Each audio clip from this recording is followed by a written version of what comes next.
අද පිට්කොයින් අප්ඩේට් එකක් සහ මාකට් නිවස් අප්ඩේට් එකක් ක්‍රිප්ටෝ ඩේලි channel එකට හැමෝම සාදරයෙන් පිළිගන්නවා. ඉතින් මේ ලැබෙන සතිය කොහොමද අපි ට්‍රේඩ්ස් ටික ගන්න ඕනේ, කොහොමද අපි මාකට් එක ගැන අප්ඩේට් එක ඉන්න ඕනේ සහ මාකට් එකේ විශේෂම නිවුස් මොනවද කියන දේවල් ටික තමයි අද දවසේ මේ වීඩියෝ එකේ මම කතා කරන්නේ. පළවෙනිට බිට්කොයින් වලට මූව් වෙමු. අපි අවසානට සටන විරාමය ගැන තමයි කතා කරේ. ඉතින් ඒත් එක්ක මාකට් එක පම්ප් වුණාට ඔයාලට බලාගන්න පුළුවන් නැවතත් මාකට් එක සැලකියුතු ක්‍රෑෂ් එකක් ගිහලා තියෙනවා.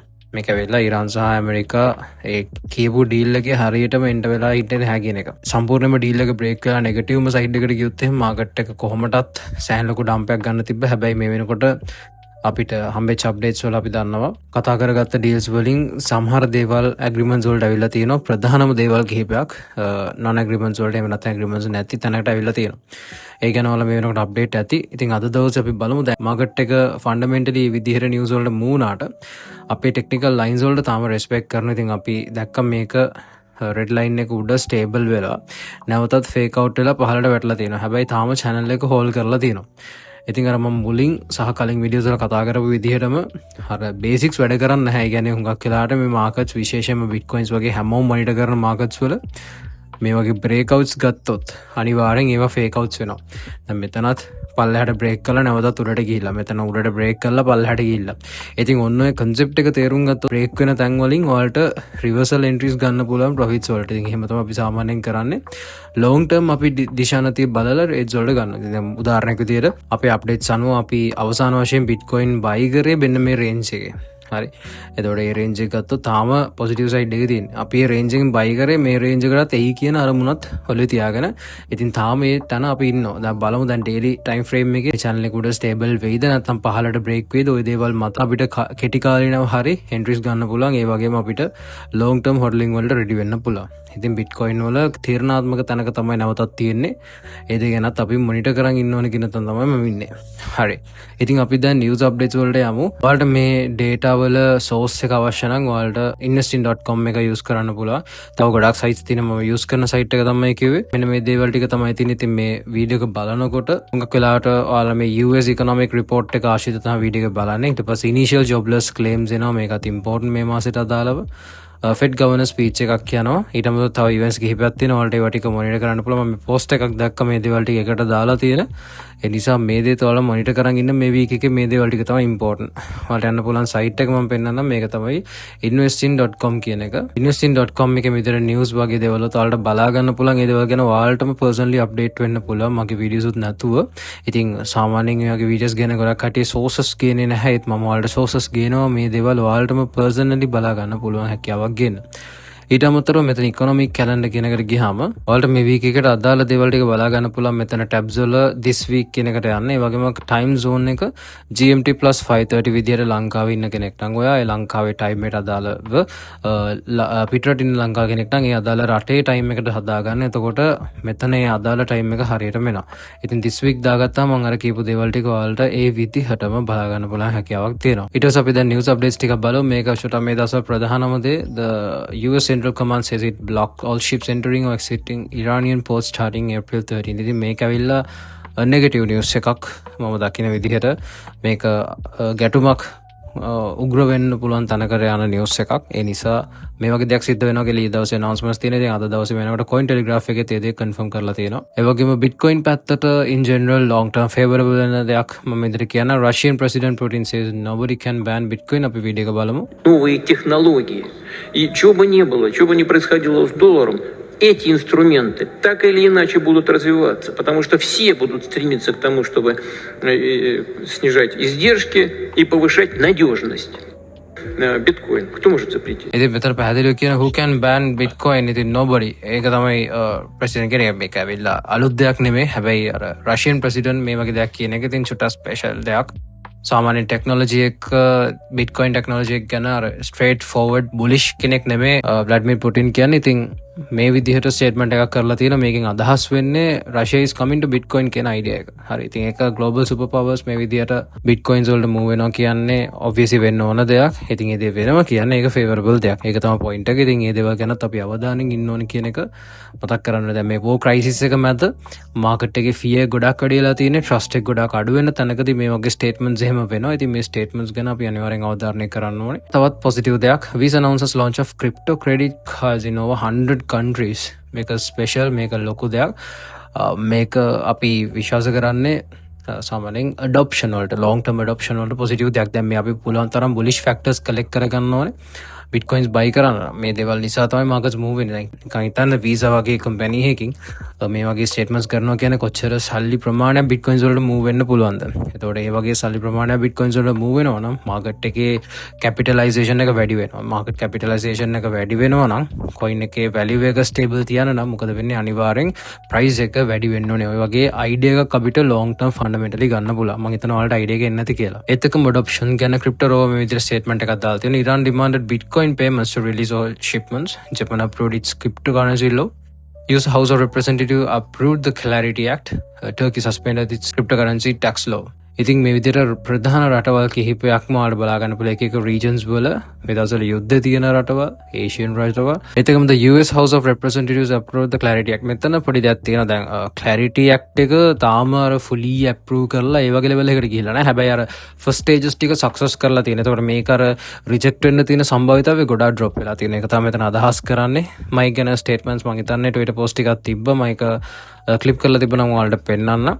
anyways මේවා හැම දෙයක්ම bullish පැත්තට යන දේවල්. markets move වෙන්නේ නැහැ මේ වෙලාවේ. war එකත් එක්ක මේ දේවල් ටික තියෙනවා. ඉතින් long term hodling වලට මේ හොඳ points. ඉතින් මගේ videos බලන කෙනෙක් ඉන්නවා නම් ඔයාලට bitcoin buy කරන්න මම කියන නිසා නෙමෙයි, මේ වගේ facts තියෙන නිසා ඔයාලට හිතලා බලන්න පුළුවන් buy කරනවද නැද්ද කියලා. ඊළඟට අපි mainstream media පැත්තට ගිහිල්ලා අපි චුට්ටක් මේක තවත් පොඩක් අහලෙමු. For a markup, and why are we having a debate about bank margins? Where do you stand on this? Do you think crypto platforms should be able to pay rewards, pay customers for moving stablecoin or money out of traditional bank deposit accounts and keep them on crypto platforms? Where are you on that issue? Again, Maria, I think what we're seeing in the crypto market over the past few months means more than ever that the U.S. we need market structure, we need clarity, and we need to get this across the line this spring. We got a few recalcitrant actors who said, well, it'd be better to have no legislation than the legislation we don't want. And I think both on the banks, the other crypto firms are united against them. So we need to get this across the line. The U.S., under President Trump's leadership, the U.S. is becoming the crypto capital of the world with our best practices. ඉතින් මෙතන සාමාන්‍යයෙන් US එක crypto capital එකක් වෙනවා කියන තැන මම කොහොමද stand කරන්නේ, because that's the opposite of what Bitcoin stands for. ඒ කියන්නේ Bitcoin එක කවවත් crypto capital එකක් කරන්න නෙමෙයි ආවේ.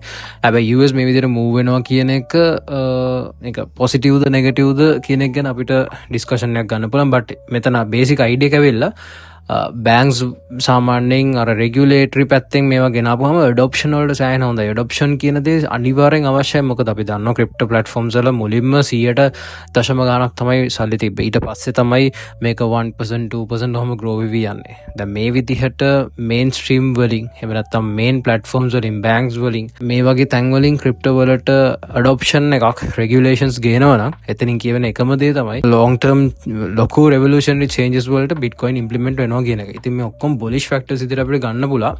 එකම දේ ඇමරිකා ක්‍රිප්ටෝ සුපර් පවර් එකක් කරන්න හදනවා කියන එක ඒක එච්චරම පොසිටිව් දෙයක් නෙමෙයි. ඒක අපි එක්ස්පෙක්ට් කරන දෙයක් නෙමෙයි. මේකම දැන් අවුරුදු දෙකක් තිස්සේ කියන දෙයක්. මොකද ට්‍රම්ප් ඔය ස්ටේට්මන්ට්ස් ඒ වගේ කල් ඉඳලම කියනවා. ඊළඟට මේකත් ඉම්පෝටන්ට් බ්‍රයන් ආම්ස්ට්‍රෝං ඒ කියන්නේ Coinbase CEO flips on Clarity Act. ඒ කියන්නේ Clarity Act එකට පොසිටිව්ලි නෙමෙයි හිටියේ. සාමාන්‍ය රිපල් එකත් එක්ක against හිටියේ Coinbase. මේක රිපල් එකට එහෙම නැත්නම් XRP එකට පොසිටිව් දෙයක් වෙනවා. එතකොට මේක Coinbase එක සයිඩ් එකෙන් ආම්ස්ට්‍රෝං එච්චර පොසිටිව් වයිබ් එක නෙමෙයි හිටියේ. දැන් මේ වෙනකොට it's time to pass the crypto clarity act කියලා මෙයාගේ support එකත් මේකට move කරලා දෙන. ඉතින් මේකත් very important. මොකද ඇමරිකාව වල ප්‍රධානම crypto exchange එක Coinbase. Coinbase එච්චර අපේ regions වල popular නැහැ. හැබැයි මේක තමයි king ඒ පැත්තේ. anyways මේක important දෙයක්. මෙයත් මේ පැත්තට flip වුණා කියන එක. තවත් important news එකක් තියෙනවා මම ඒකත් ඔයාලත් එක්ක share කරන්න.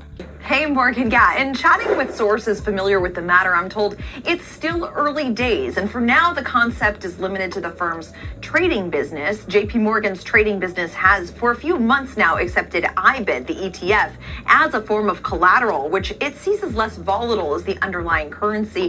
ඉතින් මෙන්න මේක very important දැන් JP Morgan මේ වෙලාව US markets වල රජ කරන companies කියලා. ඉතින් JP Morgan වගේ companies මේ වෙනකොට IBIT shares අරන් තියෙනවා. IBIT කියන්නේ ඔයාලා දන්නවා Bitcoin pump එකට කලින් ඉවහල් වන BlackRock ලාගේ ETF එක. ඉතින් මේ ETF එක collateral එකක් විදියට අරගෙන තියෙන අපි දන්නවා JP Morgan ලා collaterals use කරනවා. එතකොට Bitcoin use කරලා තියෙන collateral එකක් විදියට ඒක ගැන තමයි මෙන්න මේ post එක තියෙන. ඉතින් මේකත් adoption වලට සම්බන්ධව තමයි යන්නේ. ඉතින් මේ VOIC adoption යනවා කියන point එක තමයි අද දවසේ වීඩියෝ එකේ මම ඔයාලට ගේන්න හදන්නේ. ඉතින් මේ දේවල් miss කරගන්න එපා. short term markets මොන පැත්තට move වුණත් long term අපිට bullish යන්න පුළුවන් ඕන තරම් facts collect වෙනවා කියන එක අපිට මේකෙන් අදහස් කරන්න පුළුවන්. Clarity Act එක සම්බන්ධයෙන් තමයි මේ post එක Senator Bill Hagerty confirms the Clarity Act is scheduled to be presented to the Senate Banking Committee next week. ඉතින් ඒක තමයි මම අදහස් කරේ අර මේක fullyම complete වෙලා එහෙම නැත්නම් fully approved වෙලා එහෙම එකක් නෑ. මේක Trump ගේ desk එකට යන procedure එකක් තියෙන. ඒක මැද තියෙන එක ප්‍රධානම ස්ටෙප් එකක් අප්‍රූව් වෙලා තියෙන එක සහ ඒකෙන් අර මේකේ ෆේලියර් රේට් එක අඩු කරලා තියෙන එක තමයි මේකේ ප්‍රධාන වශයෙන් highlight කරන්නේ. ඉතින් ඒ දේවල් එක්ක මෙන්න මේ විදිහට senators ලාගේ පැත්තෙන් Clarity Act එක ගැන මේ විදිහට statements ගෙනල්ලා තියෙනවා. මේවා bullish news මාකට් එකේ මාකට්ස් මූව් කරේ නැති වුණාට. ඊට පස්සේ තවත් interesting news එකක්. ඉතින් මෙතන තියෙනවා US has much more oil than Russia and Saudi Arabia combined. ඒකේ ඇත්ත නැත්නම් මම හරියටම දන්නේ නැහැ. Anyways මේ දවස්වල US එකට ගොඩාක් tankers එනවා oil gas fill කරගන්න. ඒ දේවල් අපිට සාක්ෂි පිට බලා ගන්න පුළුවන් Trump මොනවද කිව්වත්. ඉතින් Trump ටෝනෙලා තිබ්බේ මේකද අපි දන්නේ නැහැ. Anyways oil වලට Middle East පැත්තට move වෙන්න නැතුව ඇමරිකා වලට move වෙනවා කියන එක දැන් in general ගත්තොත් ඒක මට පේන්නේ නෙගටිව් දෙයක් වගේ. ඇමරිකා එක තව තවත් පවර්ෆුල් කරන එක තමයි එකෙන් වෙන්නේ. සමහරට මේක වෙන්න ඕනේ අනිවාර්යයෙන්. මේකේ ප්‍රධානම රීසන් එක විශේෂයෙන්ම වෝ එකේ අබ්බල මොන වගේ ඩිරෙක්ෂන් එකකට යන්නේ කියලා. ඉතින් මේ දේ ඉම්පෝටන්ට් කියලා හිතන නිසා ෂෙයා කරේ. අවසාන වශයෙන් තවත් එක ඉම්පෝටන්ට් නිවුස් එකක් තියෙනවා. Kraken Financial becomes the first crypto link firm to secure direct Fed access. ඉතින් Federal Reserves වලට direct access එක දෙන්න පුළුවන් වුණා පළවෙනි financial firm එක විදිහට Kraken එක වෙලා තියෙනවා. Kraken එක කියන්නේ US based main crypto exchange එකක්. කියන්නේ Coinbase තරම් ලොකු නැති වුණාට යම්කිසි හේතුවක් ඇති Kraken ලාට මේ විදිහට දෙන්න. The Federal Reserve Bank of Kansas City approved the account on March 4, 2026 under limited structure with restrictions and an initial 1 year term. ඉතින් අවුරුද්දකට හරි මේ වගේ දෙයක් Kraken ලාට දුන්න කියන්නේ ඒක major. හරි. Kraken exchange එකේ token එක ආශ්‍රිත වලට search කරලා බලන්න පුළුවන්. ඉතින් interesting දේවල් ටිකක් වෙනවා. යුද්ධයට විතරක් අපි හැමෝම focus කරන අතරතුර bullish පැත්තට එහෙම නැත්නම් bitcoins වලට bullish වෙන විදිහට ඕන තරම් news market එකේ generate වෙනවා. ඉතින් මේවා long term hodling වලට ඔයාලට factors විදිහට ගන්න පුළුවන්. මේ හැම fact එකක්ම හරි මම මේ කතා කරන හැම news එකක්ම මේක ලොකුවටම market එක pump කරන්න හේතු වෙනවා කියන දේ තමයි point එක. ඉතින් war එකට විතරක් අපි focus කරලා හිටියොත් අපිට මේ opportunities miss වෙනවා කියන දේ අද දවසේ අපි මේ crypto daily channel එකෙන් ඔයාලට අප්ඩේට් කරන්න තමයි හැදුවේ. very important update එකක් කියලා මම හිතනවා. ඉතින් ඔය ටික තව දවසක කතා කරන්න තියෙන. එහෙනම් නැවතත් අලුත් වීඩියෝ එකකින් අපි ඉස්සරහට හම්බෙමු.